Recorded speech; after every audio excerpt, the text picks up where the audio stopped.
Sarah Chen sat alone at the corner table in the military dining hall, picking at her salad while reading a book. She wore simple civilian clothes, jeans and a plain gray sweater. Her long black hair was tied back in a messy bun and she had no makeup on. To anyone watching, she looked like just another young woman, maybe a contractor or visitor on the base.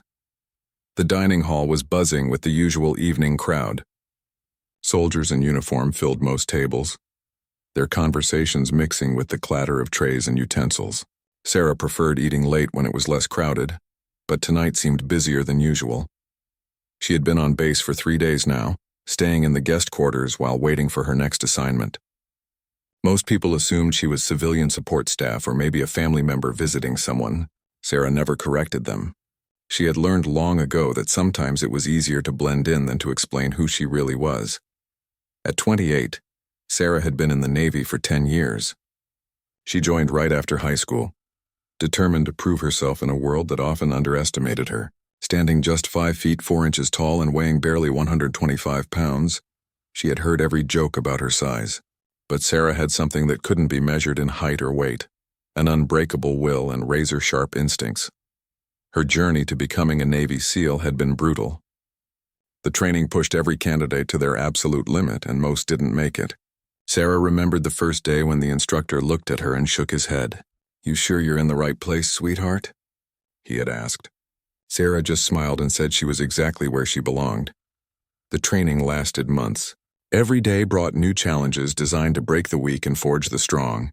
Swimming in freezing water until her lips turned blue, carrying heavy packs for miles through mud and sand, learning to fight, shoot, and think strategically under extreme pressure. Many nights Sarah fell into her bunk so exhausted she could barely move, but she never quit. When other candidates rang the bell to signal their surrender, Sarah kept going. When injuries slowed her down, she found ways to adapt. When instructors pushed harder, she pushed back even harder. She had something to prove, not just to them, but to herself. The worst part wasn't the physical pain. It was the constant doubt from others. Fellow candidates would whisper that she only made it this far because the Navy needed to look progressive. Some instructors seemed to give her extra attention, looking for any excuse to wash her out. Sarah learned to ignore the noise and focus on her performance. Her specialty became underwater operations. Sarah could hold her breath longer than most of her male counterparts. She moved through water like she was born for it. Her small size, which many saw as a weakness, became her greatest advantage in tight spaces and stealth operations. After graduation, Sarah's first few missions were in the Middle East. She proved herself quickly, earning respect from her team through actions rather than words. She saved lives, completed impossible objectives, and never let her team down. Slowly, the doubts faded. Her teammates began to see her not as the small woman who somehow made it through training, but as one of the most reliable operators they had ever worked with. Now, sitting in this dining hall, Sarah reflected on how far she had come.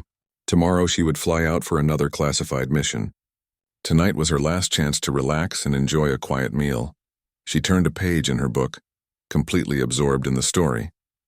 It was a thriller about a detective solving a murder case. Sarah always loved mysteries and puzzles. Maybe that's why she was so good at her job. Every mission was like solving a complex puzzle where lives hung in the balance. The noise level in the dining hall suddenly increased. Sarah glanced up to see a group of young recruits walking in. They looked fresh out of basic training, their uniforms perfectly pressed, their haircuts still sharp. They carried themselves with the confidence that came from completing their initial military training. But Sarah could see they still had a lot to learn. The 6 recruits grabbed trays and went through the food line, joking and laughing loudly. Sarah watched them for a moment, remembering her own early days in the military. She had been just as eager and confident back then, thinking she knew everything there was to know about military life. One of the recruits, a tall blonde guy who seemed to be their unofficial leader, was telling a story about their training exercise that morning. His voice carried across the dining hall as he described how he had outperformed everyone else.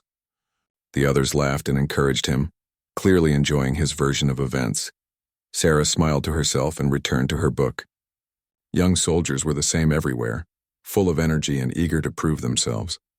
She remembered being exactly like them, convinced that basic training had prepared her for anything the military could throw at her. Little did she know that in just a few minutes, These 6 recruits would learn a lesson about assumptions that they would never forget. Sometimes the most dangerous person in the room is the one you least expect. The 6 recruits finished getting their food and looked around the dining hall for a place to sit. Most tables were occupied, and the few empty ones were scattered around the room.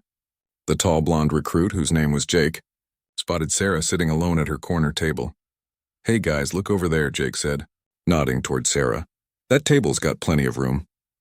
He grinned at his friends. "And the company doesn't look bad either." The other recruits followed his gaze. Sarah was still reading her book, completely unaware of their attention. In the fluorescent lighting of the dining hall, she looked even younger than her 28 years.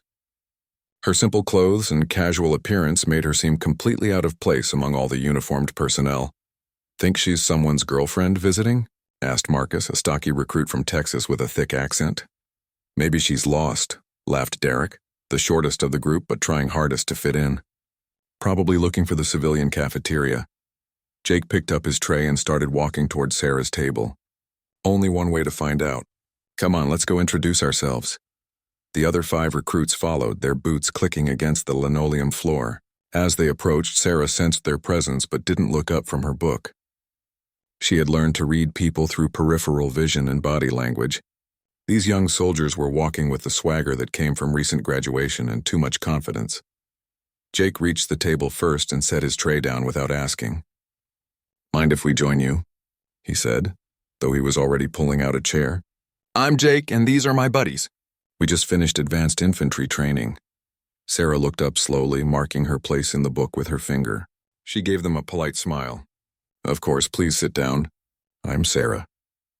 The recruits settled around the table, their energy filling the previously quiet space. They immediately began talking among themselves, occasionally including Sarah in the conversation with questions that revealed their assumptions about her. "So, Sarah, what brings you to the base?" asked Tony, a recruit from New York who considered himself smooth with women. "Are you visiting someone special?" "You could say that," Sarah replied vaguely, taking a sip of her water. Marcus leaned forward. "You don't look military. Are you a contractor or something? Maybe working in administration?" Sarah shrugged. "I work for the Navy." This answer seemed to satisfy them, confirming their assumption that she was some kind of civilian employee. Jake, feeling more confident now, decided to impress her with stories from their training. "You should have seen us today," he said, puffing out his chest. "We had this combat simulation, and I basically carried the whole team." The instructors said it was some of the best tactical thinking they'd seen from new recruits. The others nodded enthusiastically, each adding their own embellishments to the story. Sarah listened politely, occasionally making appropriate sounds of interest. She had heard similar stories countless times from young soldiers eager to prove themselves. "The thing is," Derek chimed in, "most people don't really understand what military training is like. It's not like in the movies. It's real hardcore stuff that pushes you to your absolute limits." "Yeah," agreed Tony. "I bet most civilians would wash out in the first week. No offense, Sarah, but military life isn't for everyone. It takes a special kind of person to handle the pressure." Sarah nodded thoughtfully. "I imagine it does take special qualities to succeed in military training." Her calm response encouraged them to continue. They began describing various aspects of their training: the physical challenges, the weapons training, the tactical exercises. Each recruit tried to top the others with more impressive stories about their own performance. Marcus started telling a particularly detailed story about a night navigation exercise. It was pitch black, and we had to find our way through hostile territory using only a compass and map. Most people would have been completely lost, but I've always had great natural instincts for that kind of thing. "That sounds challenging," Sarah said. "Navigation can be tricky, especially under pressure." "Exactly." Marcus beamed, pleased that she understood. "That's what separates the real soldiers from the wannabes. When things get tough, you find out who can handle it and who can't." Jake decided to take the conversation in a different direction. "You know, Sarah, if you're interested in learning more about military life, maybe we could show you around sometime. There's a lot more to this base than most civilians ever get to see." The suggestion was met with enthusiastic agreement from the others. They clearly saw this as an opportunity to impress her further, and maybe even ask her out on a date. "That's very kind of you," Sarah said diplomatically, "but I think I know my way around pretty well." Come on, pressed Derek. How well could you really know a military base? Unless you've been through actual training, you don't really understand how everything works. The recruits were enjoying themselves, feeling important and impressive as they educated this young civilian woman about military life. They had no idea that Sarah had forgotten more about military operations than they had ever learned. Sarah glanced at her watch. She had planned to finish her meal and return to her quarters early, but these young men seemed determined to continue their impromptu orientation session. She decided to let them talk a little longer. Sometimes it was educational to listen to fresh perspectives, even from inexperienced sources. Besides, she was curious to see how far their assumptions would take them. In just a few minutes, their education was about to take an unexpected turn. The conversation continued with the recruits becoming increasingly animated in their descriptions of military life. They spoke about weapons training, tactical maneuvers, and survival skills as if they were the first people to ever master these concepts. Sarah continued eating her salad, occasionally asking simple questions that encouraged them to elaborate further. The hardest part about military training, Jake explained, leaning back in his chair with authority, is learning to think strategically under pressure. You have to make split-second decisions that could mean life or death for your whole team. That must require a lot of mental toughness, Sarah observed. Exactly, Tony jumped in. That's why not everyone can cut it. You need physical strength, sure, but the mental game is what really separates the elite from the average soldiers. Derek nodded vigorously. Like yesterday, we had this hostage rescue simulation. Most people would have panicked, but we kept our cool and executed a perfect extraction. The instructors said we showed real leadership potential. Sarah noticed how each recruit seemed to position himself as the star of every story. It was typical of young soldiers fresh out of training. They all believed they were destined for greatness in special operations. Have any of you considered applying for specialized units? Sarah asked innocently. The question lit up their faces. This was clearly a topic they had discussed many times among themselves. Actually, yeah, Marcus said, lowering his voice conspiratorially. A few of us are thinking about trying out for elite units, maybe Rangers or even Special Forces. The thing is, Jake added, those units only take the absolute best. They put you through tests that would break most people. But I think we've got what it takes. Tony leaned forward eagerly. I've been reading about Navy SEALs. Now that's the ultimate test. They say the training is so brutal that most people quit in the first few weeks. Only the toughest of the tough can handle that kind of pressure.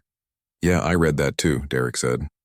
They make you do these crazy underwater exercises where you have to hold your breath for like 2 minutes while someone tries to drown you. And that's just the beginning. Sarah raised an eyebrow. That does sound intense. Oh, it gets worse, Marcus continued. They wake you up in the middle of the night and make you carry heavy boats on your head while running on the beach. Then they dump you in freezing ocean water for hours. Most people can't handle that kind of punishment. The recruits were clearly fascinated by the mystique of special operations. They spoke about elite units with a mixture of awe and determination, as if they were discussing mythical challenges that only legendary warriors could overcome. The thing about SEALs, Jake said with the confidence of someone who had never actually met one, is that they're basically superhuman. They can swim for miles underwater, fight multiple enemies at once, and survive in any environment. They're like real-life action heroes. Plus, they get all the coolest missions, Tony added. While regular soldiers are doing boring guard duty, SEALs are out there saving the world and taking down terrorists. Sarah smiled at their enthusiasm. You all seem to know quite a bit about special operations. We've done our research, Derek said proudly. If you want to join the elite, you need to understand what you're getting into. Most people have no idea how demanding that kind of training really is. I bet if a SEAL walked in here right now, Marcus laughed, we wouldn't even recognize them. They probably look like normal people when they're not on missions. That's true, Jake agreed. They're trained to blend in and look ordinary, but you can usually tell by the way they carry themselves. There's something different about people who've been through that kind of training. The recruits all looked around the dining hall, as if trying to spot any hidden special operations personnel among the regular soldiers. Their eyes passed right over Sarah without a second thought. You know what I heard? Tony said, leaning in closer. I heard that female SEALs are even tougher than the men because they have to work twice as hard to prove themselves. But there's probably only like 5 of them in the whole Navy. Makes sense, Derek nodded. That kind of training would be brutal for anyone, but especially for women. No offense, Sarah, but most women just don't have the physical capability for that level of combat training. None taken, Sarah replied calmly. Jake checked his watch and realized they had been talking for almost 30 minutes. Hey, we should probably head out soon. We've got early PT tomorrow morning. Yeah, our drill instructor likes to wake us up at 5 a.m. for surprise inspections. Marcus groaned. He's always looking for ways to test our readiness and discipline. Sounds like he keeps you on your toes, Sarah said. That's the military for you, Tony explained. You never know when something might happen that requires immediate action. That's why we train so hard, so we're always ready to respond to any situation. Derek stood up and started gathering his empty tray. It was really nice meeting you, Sarah. Maybe we'll see you around the base sometime. The others began following suit, preparing to leave. But Jake had one more story he wanted to tell. Before we go, he said, settling back into his chair, let me tell you about this one exercise we did last week. It was supposed to test our ability to identify potential threats in civilian settings. The other recruits sat back down, eager to hear Jake's latest tale. Sarah glanced at her watch again. This conversation was about to take an interesting turn, though none of them realized it yet. Sometimes the best lessons come when you least expect them. Jake settled back into his chair with the confidence of someone about to deliver his best story yet. The other recruits gave him their full attention, and Sarah continued to listen politely while finishing the last of her salad. So last week, Jake began, our instructor set up this really complex scenario. He told us we were in a situation where enemy agents might be disguised as civilians, and we had to learn how to identify potential threats without being obvious about it. That sounds like important training, Sarah said, genuinely interested in how they had been taught threat assessment. Oh, it was incredibly detailed, Marcus jumped in. They taught us all these techniques for reading body language and spotting people who don't belong. Derek leaned forward eagerly. Yeah, like how someone with military training stands differently than regular civilians. They have better posture and more awareness of their surroundings. Exactly, Jake continued, and the way they move is different too. Trained personnel scan rooms automatically when they enter, checking for exits and potential threats. Regular people just walk in and sit down without thinking about tactical positioning. Tony nodded enthusiastically. They also taught us about concealed weapons indicators, like how someone carrying a hidden gun might adjust their clothing differently or avoid certain movements that could reveal what they're hiding. Sarah found their enthusiasm amusing but also concerning. These young soldiers had clearly learned some basics, but they seemed to think a few classroom lessons made them experts in threat detection. Those are useful skills to develop, she said diplomatically. The best part, Jake continued, was when they brought in this undercover instructor to test us. He was dressed like a janitor and spent the whole day on base doing maintenance work. We were supposed to figure out that he wasn't really a janitor. How were you supposed to tell? Sarah asked. Well, first of all, his hands were too clean for someone who supposedly worked with tools all day, Derek explained proudly, and he was way too aware of his surroundings. Real janitors don't constantly scan rooms like they're looking for threats, Marcus added. Plus, he was in too good shape. His posture was perfect, and he moved with the kind of precision you only get from military training. Sounds like you all picked up on the clues, Sarah observed. We did pretty well, Jake said modestly, though his tone suggested he thought they had done exceptionally well. The instructor said we showed good instincts for that kind of analysis. Tony looked directly at Sarah. Actually, you could probably benefit from learning some of these techniques. I mean, as a civilian working on a military base, you never know when you might encounter something suspicious. That's thoughtful of you to be concerned about my safety, Sarah replied with a straight face. It's not just about safety, Derek explained earnestly. It's about being aware of your environment and understanding the people around you. Most civilians go through life completely oblivious to potential dangers. Jake warmed to the topic. Like right now, for instance. If a real threat walked into this dining hall, most people wouldn't notice until it was too late. But with proper training, you learn to spot the warning signs immediately. What kind of warning signs should I look for? Sarah asked, genuinely curious about what they had been taught. Well, Marcus said, glancing around the dining hall as if conducting a demonstration, someone who's been through serious military training carries themselves differently. They're more alert, more controlled in their movements. They also tend to choose seats that give them good sight lines and easy access to exits, Tony added, clearly proud of his knowledge. Derek jumped in with his own contribution. And if they're really elite, like special forces or something, they might actually work hard to look ordinary. But there are always tells that give them away if you know what to look for. Sarah nodded thoughtfully. So you're saying that even when special operations personnel try to blend in, trained observers can still identify them? Absolutely, Jake said confidently. It's like our instructor always says. You can take the soldier out of the uniform, but you can't take the training out of the soldier. That's an interesting way to put it, Sarah said. Marcus looked around the dining hall again. I bet if there was a Navy SEAL sitting in here right now, we could probably spot them. The training changes how you move, how you think, how you position yourself. You really think so? Sarah asked with mild curiosity. Definitely, Derek said firmly. Someone who's been through SEAL training would stand out to anyone who knows what to look for. They can't completely hide that level of conditioning and awareness.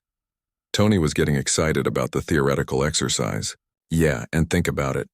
A real SEAL would probably choose a table where they could watch the whole room. They'd sit with their back to a wall so nobody could sneak up on them. Jake nodded sagely. And they'd definitely notice us before we noticed them. That kind of training makes you constantly aware of everyone around you. Plus, Marcus added, they'd probably assess us as potential threats within seconds of us sitting down. That's just how their minds work after going through that kind of program.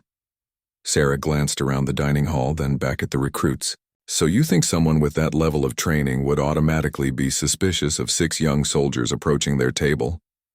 Oh, for sure, Derek said. Elite personnel are trained to be paranoid. It keeps them alive in dangerous situations. The recruits were clearly enjoying this theoretical discussion about threat assessment and elite military training. They had no idea they were sitting across from someone who had actually lived through everything they were describing. Jake checked his watch again. All right, we really should get going.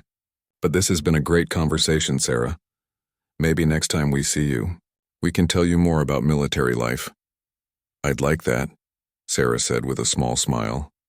As the recruits began to stand up again, preparing to finally leave, none of them realized that their theoretical exercise was about to become very real. Their education in threat assessment was about to receive a practical demonstration they would never forget. As the recruits gathered their trays and prepared to leave, Jake suddenly stopped and snapped his fingers. Wait, I just remembered something else from our training that Sarah might find interesting. The others paused, trays in hand, curious about what Jake wanted, to add to their already lengthy conversation about military expertise. Our instructor told us this story about a female Navy SEAL who was involved in some classified mission. Overseas, Jake said, clearly relishing the opportunity to share another impressive military tale. Sarah raised an eyebrow but remained silent, curious to hear this second-hand account. Apparently, Jake continued, she was working undercover in some hostile territory, and she had to maintain her cover while surrounded by enemy combatants. The instructor said it was one of the most dangerous situations any SEAL had ever been in.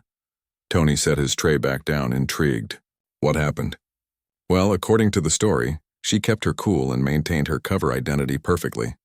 Even when the enemy started getting suspicious and testing her, she never broke character. Derek leaned forward. How did she get out of the situation? That's the amazing part, Jake said dramatically. When things finally went bad, she took out 6 armed enemies in less than 60 seconds using just hand-to-hand combat.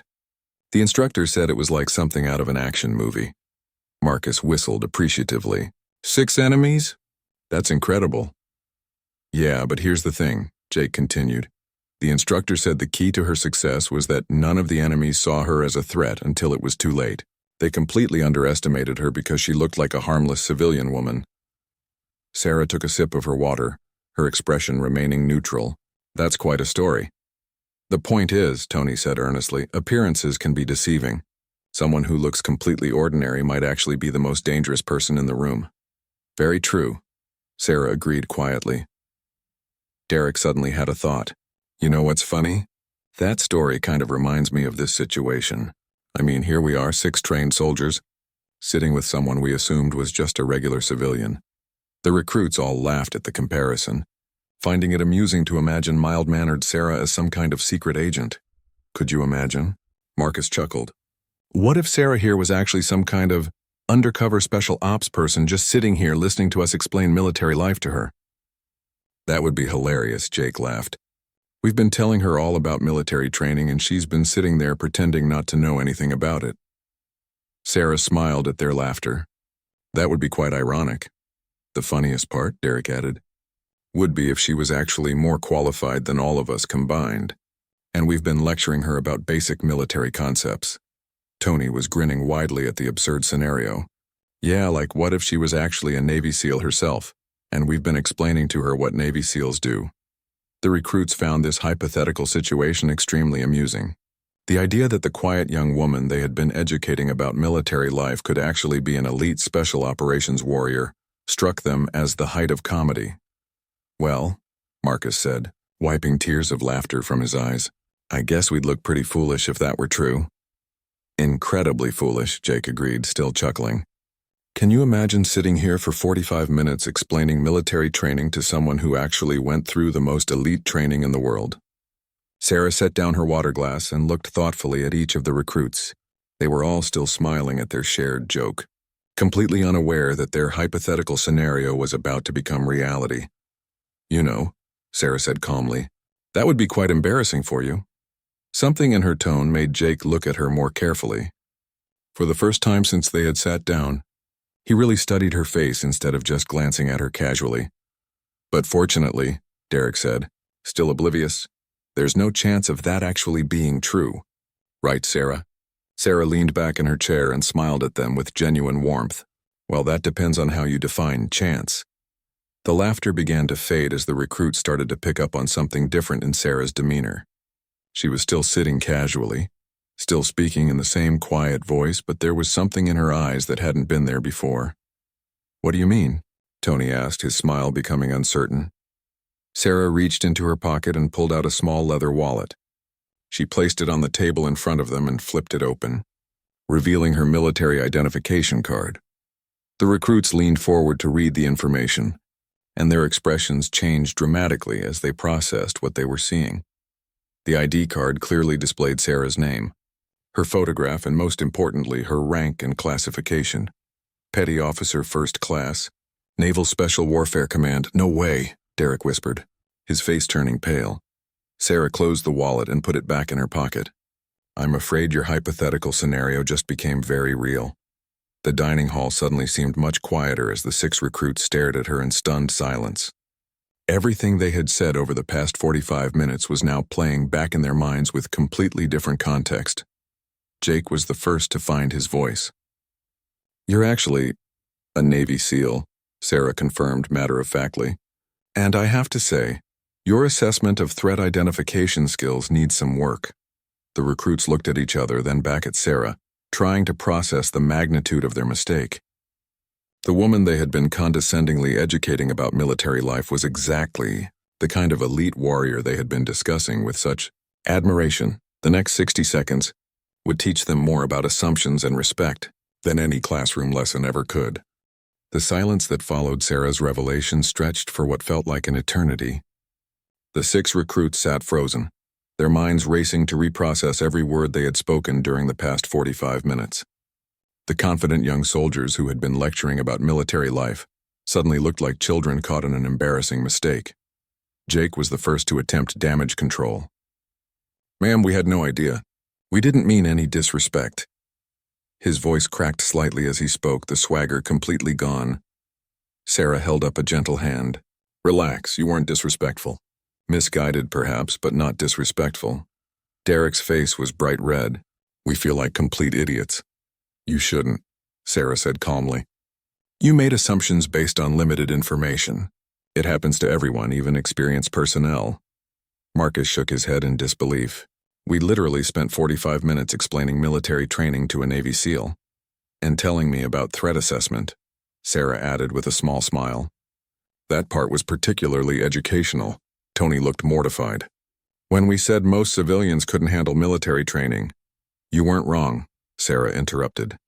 Most civilians can't, but I stopped being a civilian 10 years ago. The recruits exchanged glances, each remembering their own specific contributions to the conversation. The memory of their confident explanations about special operations was now painfully embarrassing. Ma'am, Jake said carefully, when we were talking about how to identify Special Forces personnel, you had some of the basics right, Sarah acknowledged. Posture, awareness, tactical positioning. But you missed the most important lesson. Which is? Derek asked quietly. Sarah leaned forward slightly. The best operators are the ones you never suspect. If someone looks obviously military when they're trying to blend in, they're not very good at their job. The recruits nodded, beginning to understand the deeper lesson she was teaching them. You said earlier that elite personnel can't completely hide their training, Marcus recalled. That's true to some extent, Sarah agreed. But good operators learn to control those tells when necessary. I chose this table because it has good sightlines and wall coverage. I assessed each of you when you approached, but I also knew how to appear completely unremarkable. Tony looked confused. But you seemed so normal. I am normal, Sarah said with amusement. That's the point. Special operations personnel aren't superhumans from action movies. We're regular people who happen to have specialized training. Jake was struggling with a realization. You knew exactly what we were doing from the moment we sat down. Of course I did. 6 young soldiers approaching a lone woman at her table. I evaluated the situation immediately and determined you weren't a threat. How could you tell? Derek asked, genuinely curious now. Body language, confidence level, age, and behavior patterns. You were clearly new recruits eager to impress rather than experienced personnel with hostile intent. Sarah's explanation was delivered without condescension, more like a teacher helping students understand a concept they had missed.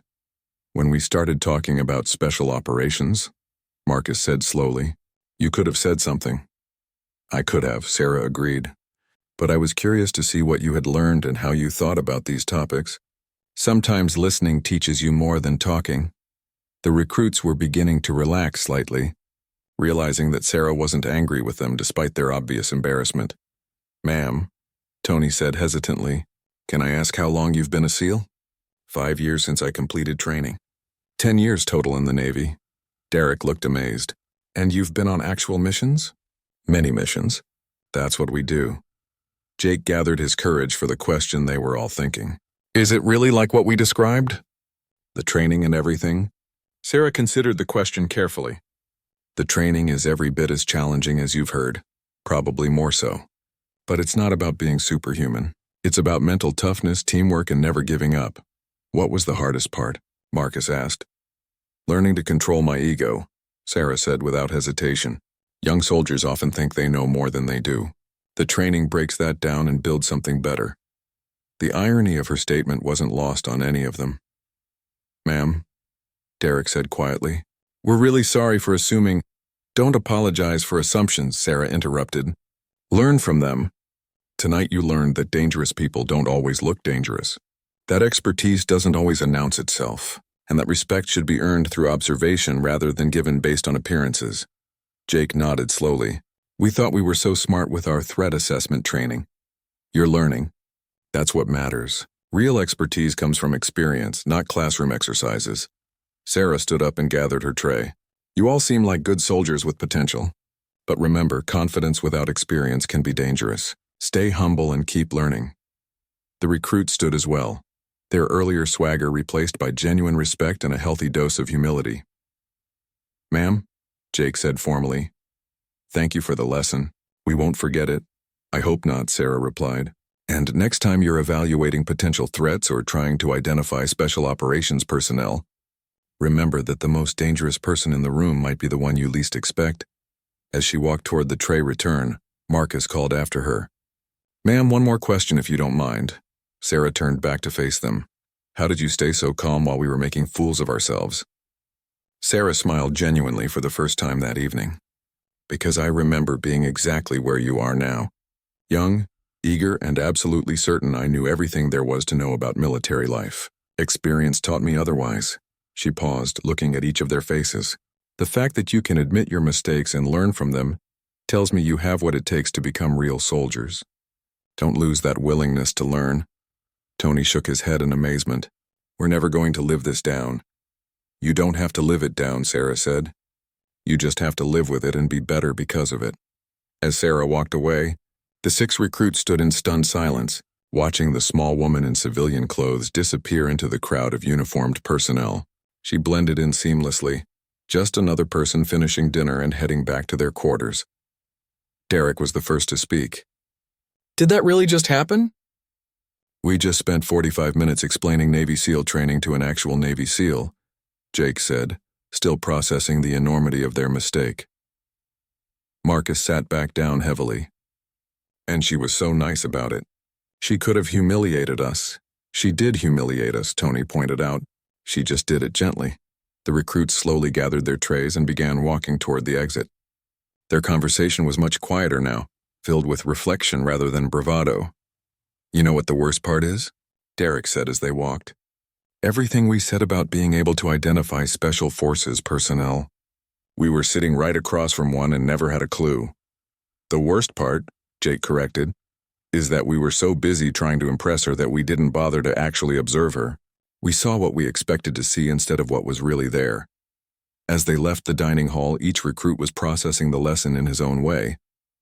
They had learned more about military life, respect, and humility in the past hour than in weeks of formal training. Marcus paused at the door and looked back at the corner table where they had sat. I wonder how many other times we've completely misjudged someone. Hopefully this was the wake-up call we needed, Tony said quietly. The 6 young soldiers walked into the evening air, forever changed by their encounter with the unassuming woman who had taught them the most valuable lesson of their military careers. Never underestimate anyone, and never let assumptions cloud your judgment. Back in her quarters, Sarah sat at her desk writing in her mission journal. She smiled as she wrote about the evening's events. Teaching moments came in many forms, and sometimes the best lessons were the ones that happened naturally. Tomorrow she would deploy on another classified mission, using the same skills that had allowed her to remain completely invisible to 6 trained soldiers actively looking for people exactly like her. The URSU recruits would remember this night for the rest of their military careers, and hopefully, they would become better soldiers because of it. Sometimes the most important battles are fought not with weapons, but with wisdom, patience, and the quiet confidence that comes from true expertise. Sarah had won this engagement without throwing a single punch, proving once again that the mind is the most powerful weapon of all.